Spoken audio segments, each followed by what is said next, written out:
Happy Sunday. Well, I will say happy Sunday because it's sunshine. Glorious, can't you tell? By the sleevelessness and the waffly arms, you know, that come with age. But hey ho, I wear them like a badge. You know, I'm not that self-conscious that I have to cover up all the time. When you get to a certain age, you wear your wrinkles and crinkles and whatever and crepey bits with pride, don't you? You know, it shows you've lived your life. Yeah. Well, today is a double anniversary. It's the day my mum and dad got married. I think it would be 1935, I think I explained to you once before that they actually sort of eloped, although they got married in a church, but it was because of the differences between the two families. And it's also Rosie's Gotcha Day. It's 2 years today since she was collected from, well, not from Romania, she was collected from the people who brought her from Romania. And she arrived as a very, very frightened little 5-month-old pup. Oh boy, have things changed. I know this is going to be a noisy video because she's already on one. She gallops in and out the garden like a maniac, like a thing possessed, taking with her the little one who doesn't even know why she's running after Rosie. Yeah. So, right, Trixabelle, will you sit on the poof and behave? Thank you very much. She did as she was told for a change. Grandma has got success at last. Don't know where Rosie is, but you probably see her legging her way through. Next doors, you know, if they sort of blink next door. There they go, off they go. You know, it's... what a day. We are starting off with barking. I am apologising already and we're not even 5 minutes into the video. Well, I was on my live last night and I was crocheting away, but I still haven't done an awful lot. I'm crocheting the, you know, the top by the double stitch twins. I've actually got to the bit, which when I first made it, I thought that that whole bit there was going to be the neck, but it isn't actually. That whole bit there is actually the bottom. It starts off with the top, with the shoulders, yeah? It works out well because actually I like to put a little bit extra on, you know, the bottom and make it a bit longer. I'm just hoping I have enough wool, yarn, whatever you want to call it, left over, because I'm using it as the remains of the sweater that I made the other day. I actually had a ball and about a half left over, so I've got my fingers crossed. It'll finish doing it as, no, the pattern, it'll finish doing it as that, but I like mine with a little bit of body, you know, coming down a bit further. I don't see a whole lot of use of these very, very short things. They're kind of just decoration, aren't they, really? And they stop just kind of on your bust, or maybe just under your bust if you're lucky. But as we've said before, I seem to be blessed with a bust that everything I buy, like a dress, always finishes up underneath my bust. Today I'm not wearing a dress, I am wearing a top that I don't often wear because of course it's not often warm enough to wear it. It's sort of like a chiffon see-through, but it's got a lining with it. And I'm wearing it with a straight black skirt that I actually bought the other day. I did have some in the past, but when I moved here, they were rather big on me, so I just gave them to the charity shop. So I decided I would splurge. Oh, you've got my sweater still here. I decided I would splurge and buy myself a new black one. Because, you know, a plain skirt goes with so many things. It's like a plain pair of trousers, isn't it? Goes with so many things, yeah. I have had a message just beeped at me. I'm just praying it's not my son, you know, saying that he's... No, it's not. saying that he's not coming back because we've got no dog food, we've run out, and we've got no bread now. So it would mean myself having to, get the scooter out, leave the doggies, shut the doors up, lock the house up, and go to the nearest shop. And I don't even know if they sell the brand of biscuits that the dogs eat. So I am praying that he doesn't send me a message saying he's not coming back till tomorrow.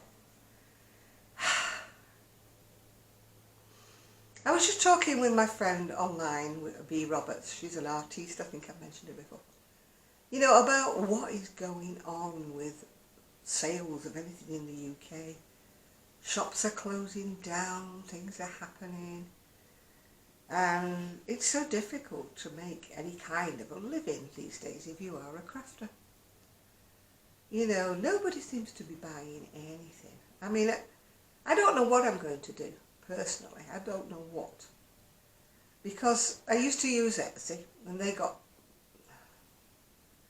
I don't know. They started saying, we can't promote your things unless you advertise it with post free. Which was a little awkward for me because I post things to America and I post things to the UK. So it was kind of like, do I put the postage down for people who live in the UK? And then it's wrong for the people who live in the US. I can't advertise it at one price and then say, but if you live in the US, it's not that price. I preferred it the old way, which they used to let you put the price of your garment, and then underneath it was so much postage to the UK, so much postage to the US. But no, Etsy had to mess about with it all. Plus, then they started saying to me, you need a US tax code number. Why? I live in the UK. If I've got to pay any tax, I'll pay it in the UK. Why should I pay it in the US? Because you want to rake the money back from the dollars that somebody's given to me. Oh, it used to be, I won't say a joy to sell on Etsy. It used to be easier to sell on Etsy. Now there's so many hoops that you have to jump through. It's just not worth it for me to do it, yeah. And yet people have said, oh, use Vinted. No. Vinted want things for £4 with the postage paid already, yeah. They don't want anything that's pricey, they don't want it. And they also do not want handmade things that are new. They want you selling your old frocks out your wardrobe, yeah. I've tried eBay, no success. I've sold all my old clothes on eBay for pittances, peanutses. £20 dresses selling for £4.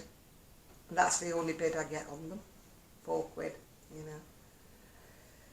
That's pounds if you're in America, by the way. So I don't know what the way forward is. My friend B was saying the same thing. Where do we go with our channels? Yeah? I mean, I could monetize my YouTube, which I do, but do I get any money from it? No.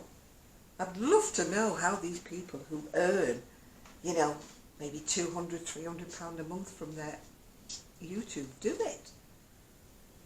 If I'm lucky, I get about £60 or £70 every 3 months. I've got the subscribers, thank you all very much. I've got the subscribers, I've got the views, but I don't know what goes wrong in between. Maybe people don't view all of my video, maybe people don't watch the adverts, maybe people don't thumbs up, comment, whatever. I've had loads more comments and I am very, very grateful for everybody who gives me a comment. I love it, thank you very much. I do reply when I remember, but I'm getting on a bit and got a bit of brain fade, yeah. So, I don't know where I'm going to go next, yeah. I thought about a web page, but I'm useless at things like that, and they cost so much money if you have one made for you. Yes, you can do free ones and all that, but I'm not very clever, Not clever at all. Where do I go to next? I've sort of questioned people who are like myself, little business people, tiny business people. You know, whether they use Crafty or whether they use Spotify or whether they use whatever they use. And it all comes back with the same answer. Nothing's selling. Yeah. It's very demoralising. At the moment I'm just crocheting things for myself. I am not, you know, going there, you know. And I don't really want to start taking orders because it made me ill, actually. Made me ill. I'm not being sizist in any kind of way or shape, but I would always get requests for things from ladies who were very, very, very fluffy. And they didn't want to pay any more money than what I was asking for a small, medium lady's size, you know. Or I'd get people who said, well, it's your size. Yeah, I'm your size.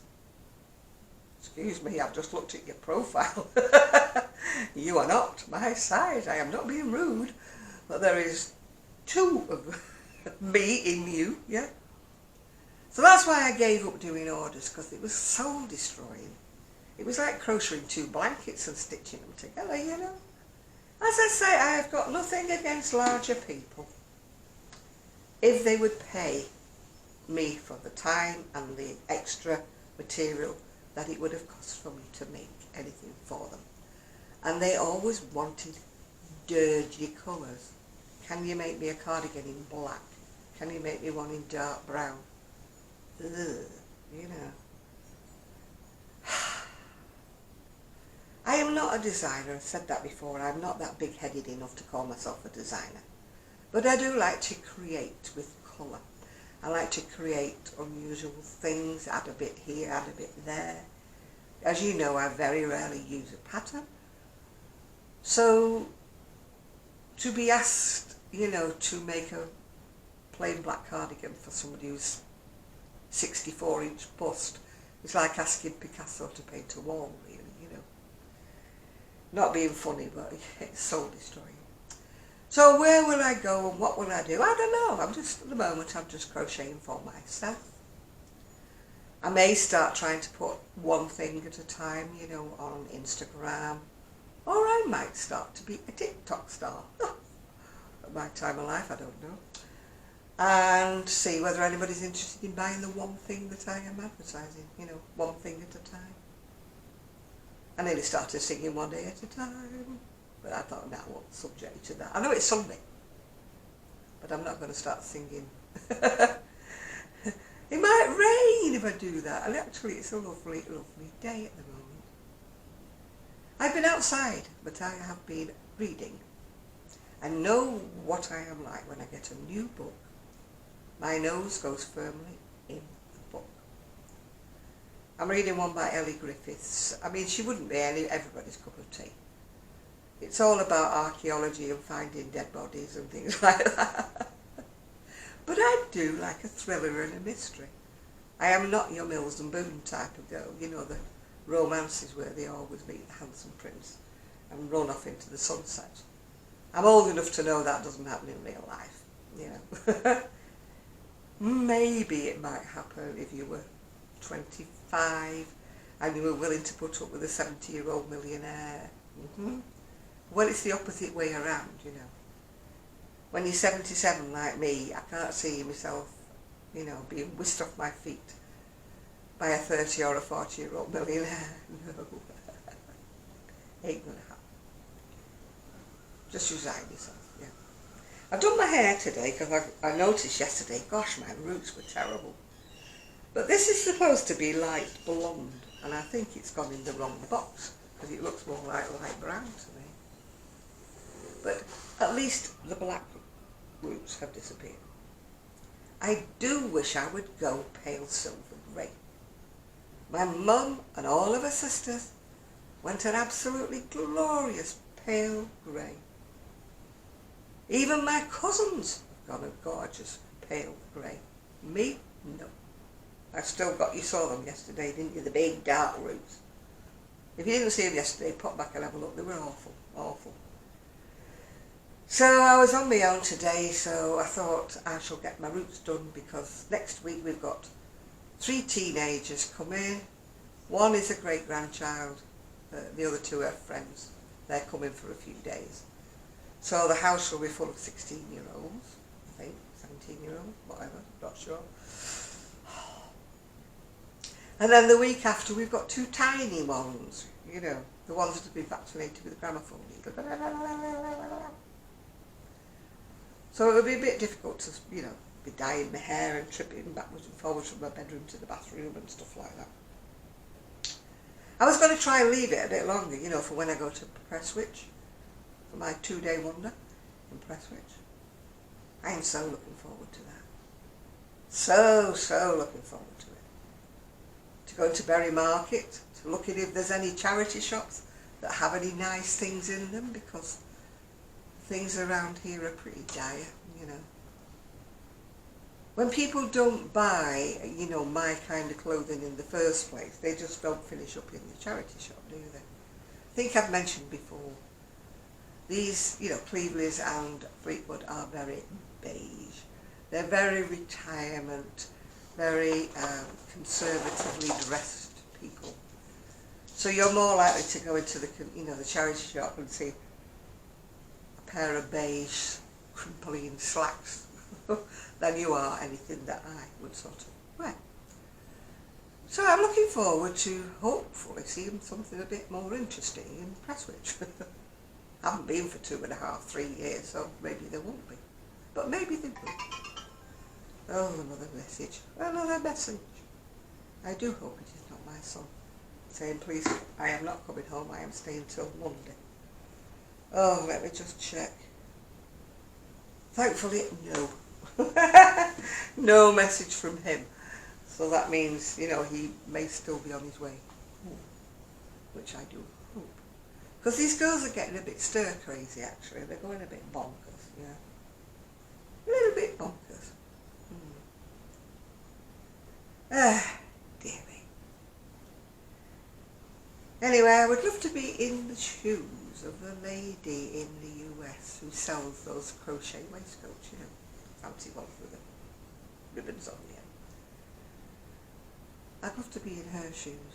I would love to be in the position of having negative comments but yet still selling $300 waistcoats and being mowed out with orders. Aha! I should be so lucky. I would take the negative comments, I really would. I laugh at adversity. I've worked in a job centre, you know. Heard it all, seen it all, had all the nasty comments thrown at me, so, you know, a little bit won't bother me at all. You know, I've had a few in the past. I just laugh at them, you know, think, they're entitled to their own opinion, aren't they, whatever they say. It's when they get nastily personal, you know. That's when it gets a little bit, you know, when they start calling you out for your size or something like that. And I feel like saying, excuse me, but where is your picture? Have you looked in the mirror? You're not exactly glamorous, are you, yourself? Is it pot calling kettle black, you know? Or the ones who call out people's crocheting, people's knitting. And I think to myself, who are you? You know, I've looked at your knitting and your crochet. And quite frankly, yours is rubbish. So who are you to call whoever for the standard of theirs, you know? It's very easy to be a keyboard warrior, isn't it? I don't like the way you look today. Oh, well, I don't like the way you look either. That's the way I tend to view it. I always think of them as being sad little pathetic people behind a typewriter. Nothing else better to do than write something nasty on somebody's wall, somebody's comments. I'm very lucky. I get very few, and if I get them, I just delete them. I don't bother with them. Can't be bothered. They don't bother me. They don't worry me. Can't be bothered with them. Just delete them. And but I don't see. You know, I really don't know what kicks they get out of. It's a form of bullying, isn't it? You know, if you go on somebody's video and you watch them showing a cardigan, a jumper, or whatever, and they put on, oh, I don't like the colour you've done that in, or oh, I don't like that. And I'm thinking, you may not like it, but like the majority of the people who follow them do. You know, it's your personal opinion, isn't it? You know, you wouldn't walk up to a lady in the street saying, oh, I hate what you're wearing today, it doesn't do you any justice. You know, you wouldn't, would you? Well, some people might do, but, you know, cruising for a bruising is my thoughts about that. But you wouldn't. I mean, if a friend of mine was buying something and trying it on in the shop, and she said, do you think it suits me? I would probably say, well, I think that other colour would suit you better, to be quite honest with you. But if she'd actually bought it and she said to me, what do you think about it? I would probably say something along the lines like, well, if you really like it, then yeah, it's just you, you know. I wouldn't go, oh, what did you buy that for? That really doesn't suit you, even though a little brain might be thinking, oh gosh, she's joking or what, you know. But there's certain things that if you're in polite society, you don't say, do you? But people think when they're behind the keyboard, they can say whatever they wish. As I say, I am very lucky. My lovely, lovely subscribers are not nasty to me. Well, I get an odd one now and again, but mostly they are not nasty to me. And I appreciate it. I really do appreciate every one of you that makes a comment. I appreciate it. It's very nice to have somebody say, oh yeah, I do like what you've made, or, you know, oh yeah, I like what you're wearing today, or something like that. We all like a positive comment. And that's what I always try to think about when I'm watching somebody else's YouTube, or I'm seeing somebody who's made something, like at my knit clubs or whatever. I always put myself in their shoes. And I always think, don't say anything that you're actually thinking. Don't say it. Yeah. Just put yourself in their shoes and think how deflated it would be if somebody said, oh, I don't like that. Or, oh, what have you picked that colour for? You know, you look awful in that colour. I always put myself in their shoes. Because if they think they look nice in it, and they're happy wearing it, who are we to say anything different? Well, that's my thought today. Be charitable. Think nice thoughts. Think nice things about other people, and unless they're really, really nasty to you and you have to have a comeback, yeah. But as I say, fingers crossed, I am very lucky. Very, very lucky. And if you are a new subscriber, thank you very, very much. I seem to have gained one or two. Not hundreds, like that lady who was moaning. But I've gained one or two, thank you very much. If you're new, I hope you stay with me. I hope you enjoy the videos. And please do a thumbs up, please. And if you like and subscribe. Makes all the difference to me with my little followings. As I say, I will never be a big fish. I will always be a tiny little minnow in a great big pond. And on that thought, I will leave you with that, and I will say happy Sunday. And I hope you are enjoying your day. And I have no idea where the dogs have gone. So I think I need to go and find out, because Rosie has a bad habit of digging a big hole in the lawn if I don't keep my eye on her. Then of course Grandma is in trouble. You weren't watching. So I'm going to go and watch them. So thank you for watching. Bye now.